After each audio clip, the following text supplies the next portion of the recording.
Good morning and welcome to another episode of the Marvinizer Mastery Group. And I'm hoping that you're gaining a nugget every time we get together, because we focus on two things: a preparation and practice topic for the week, but also we want to go over that Ask Marvin Anything. And that's what we're going to be doing today. We'll start off with Ask Marvin Anything. I got a great one today.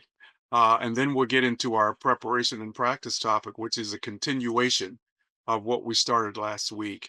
And I want to give you a reminder, if you haven't already, I know you subscribe to the Marvinizer Mastery Group, but don't forget to subscribe to my YouTube channel because, we're posting things on there too that you may like to look at. So if you haven't already, make sure you subscribe today or tomorrow, and I'd really appreciate that. So let's get down to it because I'll tell you, this 7 to 10 minutes goes real quick, and I'm going to try to do my best to keep it within 7 minutes because I know when I go over that, your spare thinking time may go to work and go, when is this thing going to be over? And I definitely don't want that to happen. So, what's the Ask Marvinizer anything this week, or Ask Marvin anything this week? It really applies to what we talked about last week. If you remember, I asked you the question, what's your need to know before you start talking?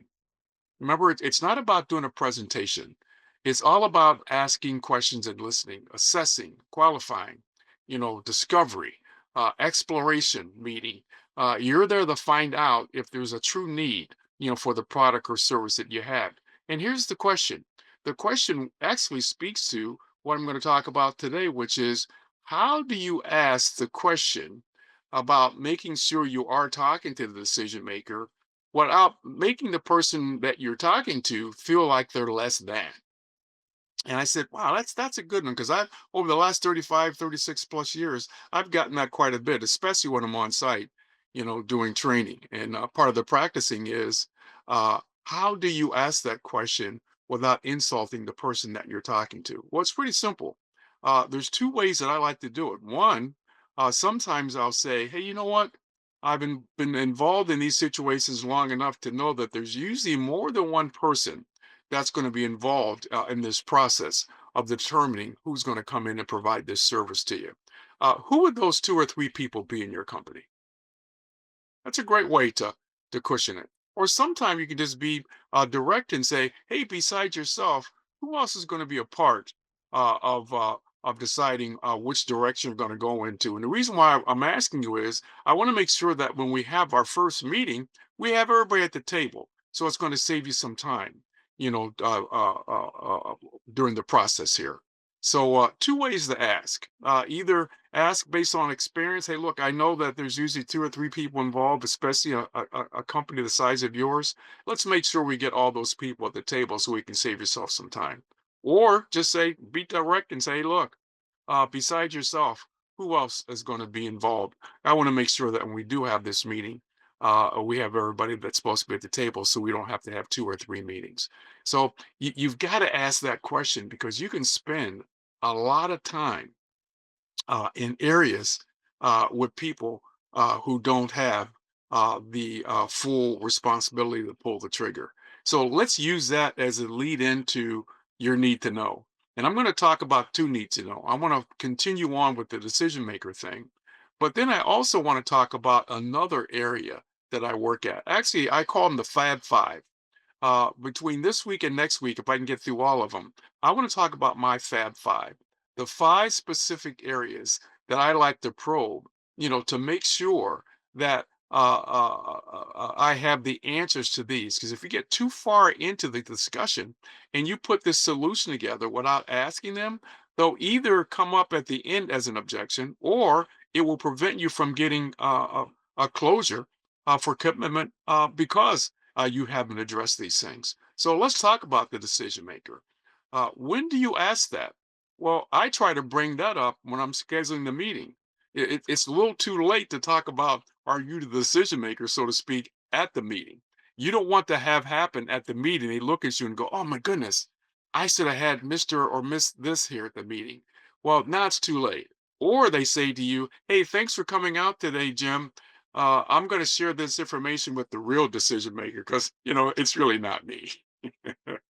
You don't want that to happen either. Because here's what I've learned. there's three types of responsibilities in a company. There's the line person. I call it line management, middle management, and top management. Which one are you speaking to? Now they each have a role. Line management is usually the person that's actually using that product and service on a daily basis. Middle management is overseeing that person that's using it, and they're really not concerned about change in a lot of cases. I always like to get top management whenever I can, and then get referred down to middle management and line management. Is that your focus? Are you getting in front of the right person the first time? Don't be afraid to ask the question. That's a great preparation and practice topic. Remember, the way you practice is the way you play. Are you practicing and preparing? Because you need to find out who is going to be at this first initial meeting. I think that's why a lot of times the sales cycle is really spread out and elongated, because we're having two or three meetings where we should have been compressed to just one, but you forgot or didn't feel comfortable asking. Let's make sure we have everybody at the table the first time in. Not for me, but to make sure this goes a lot smoother, because I want to hear from everyone that's going to have some input. And that's another great way to ask it. Hey, look, let's make sure, Frank, that we have everybody that's going to have some input on moving forward with this product or service that we're talking about. That way, it can save yourself some time. Who's going to have the input? Uh, we know the line manager can run it up, or the middle manager can run it up, but let's make sure that if we can get them all at the table. And if you don't get them all at the table the first time, don't be afraid to say, look, I know that you're not the person that may be involved in the entire process. How do I get in touch with this person? Or let's get him on the phone. Let's get him on a call. Let's make this happen. You don't want to ask for permission, because now I'm hoping this person is going to share this information with that middle manager or line manager. And a lot of times it doesn't happen. So that's the preparation and practice topic for here today.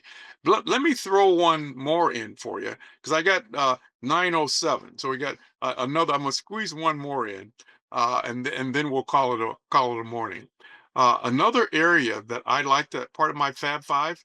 A second area is problem and pain. Problem and pain. So I'll ask the question, share with me why you're looking at making this investment right now. And they'll start telling you some problems. You want to get all the problems out. But remember, people can live with problems. The most important thing is to surface the pain. How do you surface the pain? By asking the question, so you know what, tell me how that's affecting you by not having a close rate at 40% like you would like to have. How's that affecting you financially? How's it affecting you personally? How's it affecting the company? Because the effect is going to give you the pain. And pain is what gets people to move. Pain creates urgent sense of urgency. So two of my five, number one, ask for the decision maker, but ask in a way that you don't insult the person you're working with. And two, usually that's where I put my stake in the ground with my first question, which is my second question, which is, share with me how come you're looking at making this investment. Remember, people aren't spending money just to spend money. There's something going on here. And if you don't surface that pain, then you may not have an opportunity here. And sometimes they don't know the pain. So sometimes you ask that question a different way. Hey, look, I've worked in this industry before, and usually there's three or four areas that they're struggling with. Let me share those areas and let me know if that's affecting you too. So sometimes you have to jumpstart the conversation with the problem and then lead into the pain. So what's your need to know? I just gave you two. We'll cover the remaining three at the next episode on Monday. Have a great week. Remember, preparation and practice is provides you peak performance. The way you practice is the way you pay. And what's the last one? Do you remember? Don't practice these things until you get them right. Practice these things until you won't get them wrong. There's too much at stake. Make it a great week.